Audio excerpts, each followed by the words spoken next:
and this is why I'm pressing this case, and I'll continue to press it. If you really think about it, the President of the United States and his legal team do not need to panic.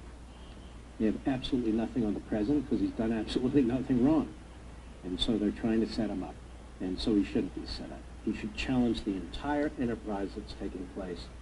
The entire enterprise that's taking place against the advice of the Department of Justice to the Department of Justice that has never been reversed.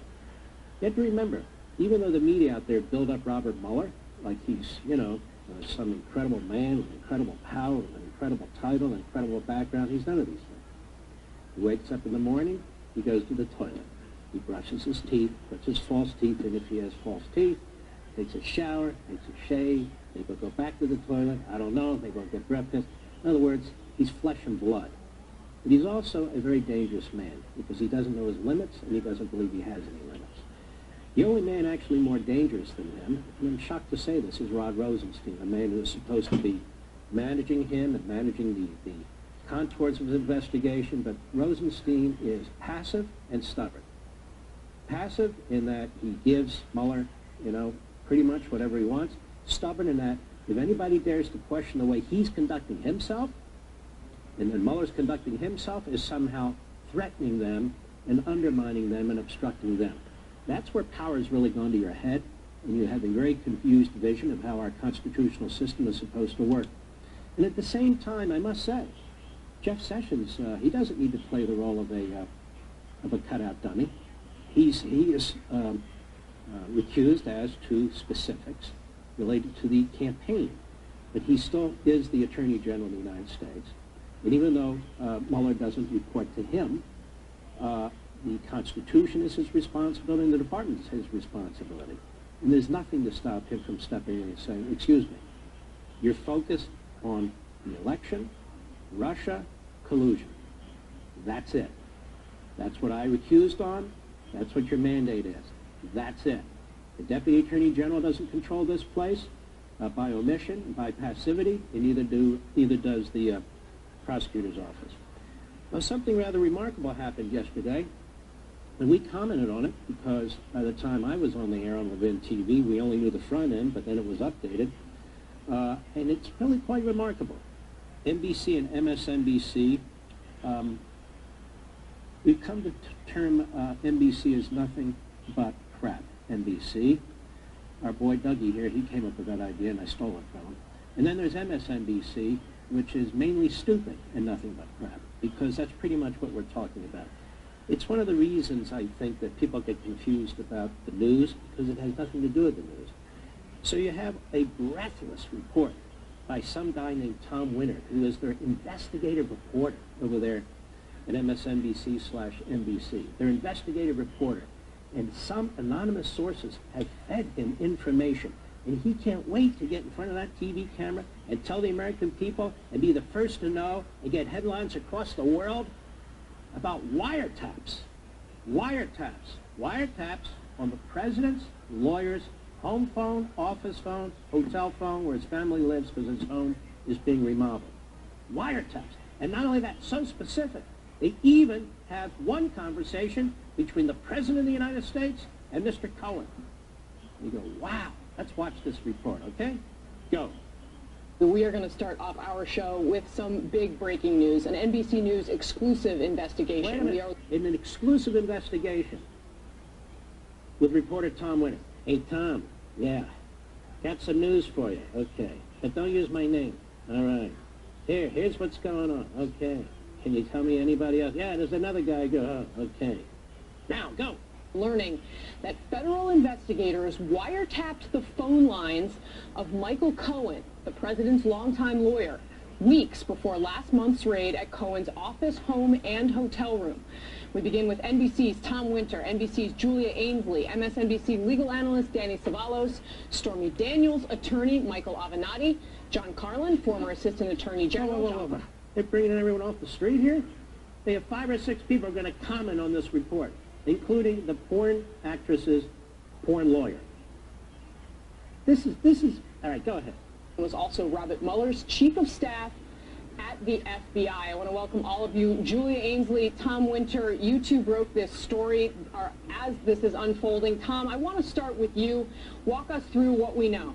Okay, Casey. So what we know is that federal investigators, pursuant to a lawful court-ordered warrant, were able to wiretap the phone lines of Trump personal attorney Michael Cohen. That this wiretap occurred several weeks before the now public search warrant that was executed here in New York several weeks ago. In addition to that, we've learned that at least one phone call conversation between a line belonging to Michael Cohen and the White House was also intercepted. So right now, I think the key headlines: there was a wiretap associated with the Michael Warren search warrant in the federal criminal investigation into Michael Cohen, who is, of course, Trump's personal attorney. The second thing that we've learned is that there's at least one phone conversation that was picked up on a phone line belonging to Michael Cohen and the White House. And the third thing is that this was going on for several weeks before that search warrant took place. In addition to that, and I'll let my colleague Julia Ainsley talk about it, this has been a discussion within the White House, but this is obviously just another step in the investigation. And as we know from court papers, federal prosecutors have already said that they conducted covert surveillance of Michael Cohen's emails leading up to the search warrant being executed. So this is a lot more than just knocking on the door and asking for some documents. Every word of that was a lie. Every word of that was inaccurate. The front end of it. Every damn word of it. Every damn word of it. Because what happened later, there was another lead. Apparently somebody from the U.S. Attorney's Office called and said, "Hey, those guys don't know what they're talking about." What do you mean? You're talking to the Nivbecks in the office. They don't know what's going on. Let me tell you what. We never tapped their lines. Now, what we got was a warrant that does much less than that. Well, what? We're able to monitor who has called in and who has called out. That is the phone numbers. But we never listened in. Oh, my God, you didn't wiretap. I told you, don't listen to those two clowns. You got to listen to me and Sally over here. We know what's going on here. You need to correct this. Oh, okay. Go ahead. We have a correction via NBC News. Earlier today, NBC News reported that there was a wiretap on the phones of Michael Cohen, President Trump's longtime personal attorney, citing two separate sources with knowledge of the legal proceedings involving Cohen. But we've got a correction to that now. It's not a wiretap where they're listening into the phone calls, but something else specifically. Let me bring in my colleague Tom Winter here to they can bring him back, you see. He'll explain everything. Go ahead. explain. There's always a difference here when you hear the words wiretap and surveillance, and the level of detail of the surveillance. Sometimes it's you have two guys that have no idea what they're talking about. None. And they don't care. To go in and get a warrant to wiretap a lawyer's phone at home and at the office is a big deal. It's almost never done. Sometimes it's done with mob lawyers and so forth. But the reason is the attorney-client relationship is as close to sacrosanct as you can get. There really have to be enormous exceptions to violate it. That's number one. I don't recall in my own experience it being done, but it's done from time to time. Number two, to wiretap a personal lawyer to a president of the United States, I don't know that that's ever been done, as I talked about yesterday. Because you have to assume at some point the president is going to consult with his lawyers.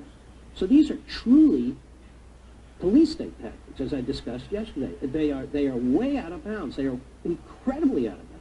So the standard is enormous. You not only have to go to a federal judge, but before you go to the federal judge, the U.S. Attorney's Office can't just do this. It has to consult with Main Justice in Washington, D.C. It has to get the sign-off, in this case, since Sessions isn't recused, by the Attorney General and or the Deputy Attorney General of the United States. It has to go all the way up. It has to go all the way up.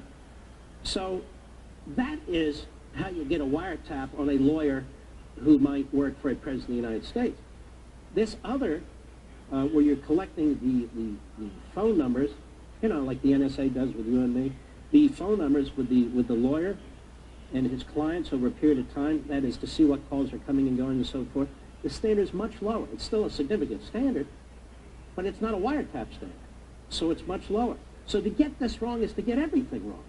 To get this wrong is to get everything wrong. So now we're going to have this guy tell us, try to explain to us his screw-up without saying it's a screw-up. The idea now that Chuck Todd of NBC's Meet the Press will go back to the same guy for an explanation is appalling. That guy should get a pink slip. His job is to make sure he gets it right. He got it so wrong in such a big way, and it went all across the world. You know, we're not talking about some minor event that took place in some town here. He was the engineer of that train in that story, and he went off the rails. Go ahead. When a phone call comes in, sometimes it's overhearing. Explain what we reported and what we now know. So, Chuck, based on information from No. The first words out of your big mouth should be, I apologize to the American people. I apologize, not, hey, so Chuck, you know, let me explain. No, I apologize. That's what he should be saying. Go ahead. Independent sources who have a long-term track record of credibility in providing accurate information to this news organization. They today, earlier today, based on that information, we reported that there was a wiretap on Michael Cohen's phone, meaning that they were able you didn't report there was a wiretap on Michael Cohen's phone. You reported there was a wiretap on all of Michael Cohen's phones. Go ahead. To listen into conversations from phone lines associated with Michael Cohen to any other person that he might have talked to. And in part of that reporting, we said one of those phone calls was between a phone line associated with Michael Cohen and the White House. Now, three senior you did not say that. You said, and the president. Not the White House, and the president. Go ahead. Officials are telling us that this is it was not a wiretap. Instead, it was what is referred to as a pen register. In plain English, that means it's a log of phone calls that were made from a specific phone line or specific phone lines. In this case, we know Michael Cohen had several phone lines, and so in this case, they were able to see who he called or who somebody using his phone lines called, but they were not able to listen in real time or record those conversations. So it's an important distinction, Chuck. I want to add to that by saying that it doesn't change necessarily the legal bar here in order to get a warrant of this type. Oh, my Lord. He has no idea what he's talking about. None. Let's go ahead. A very serious matter because they would have needed to fill out a significant affidavit and be able to go down a significant road to get this approved by a federal judge. Yes, it's significant to get that approved by a federal judge. It's more significant to get the wiretap and listen in on the call. What a mess, what a disaster. And for him to now explain what was really intended, what was really meant, and then we have these anonymous sources who he says are reliable in the past and so forth and so on. Of course, he's never going to give up his sources. They're never going to tell us who they spoke to. How do we know there's not some kind of conflict of interest? You see, this is why media like this, they protect all their sources, fine. So they're protecting the people who are leaking, okay, fine. So they're protecting the prosecutor's office. They're protecting the government. Trump and Trump team, sometimes they leak to the media, I suspect. I mean, I don't know. But the media hate them. So they're not going to get a good spin out of the media most of the time. If they're going to put information out to the media, they have to put it out to try and get in front of a story that might break or something like that. But the media hate Trump. The media hate Trump team. The media love the government because the government's going after Trump and Trump team. So most of the leaks, if not overwhelming, massive majority of the leaks are coming from the government. So you had government sources leaking information that was not accurate, government sources leaking information to try and make it more accurate. And guess what? In all those cases, those are felonies. Felonies. Also lost on NBC News. You know what? That's why we think about them the way we do. All right, folks, I want you to have a great weekend. We'll be back here next week. I also want you to check out the Fox News channel on Sunday at 10 p.m. Eastern, 7 p.m. Pacific. We have a great show there as well with Joe DeGenova and Dan Bongino. We're going to hit it out of the park. So you take care of yourself.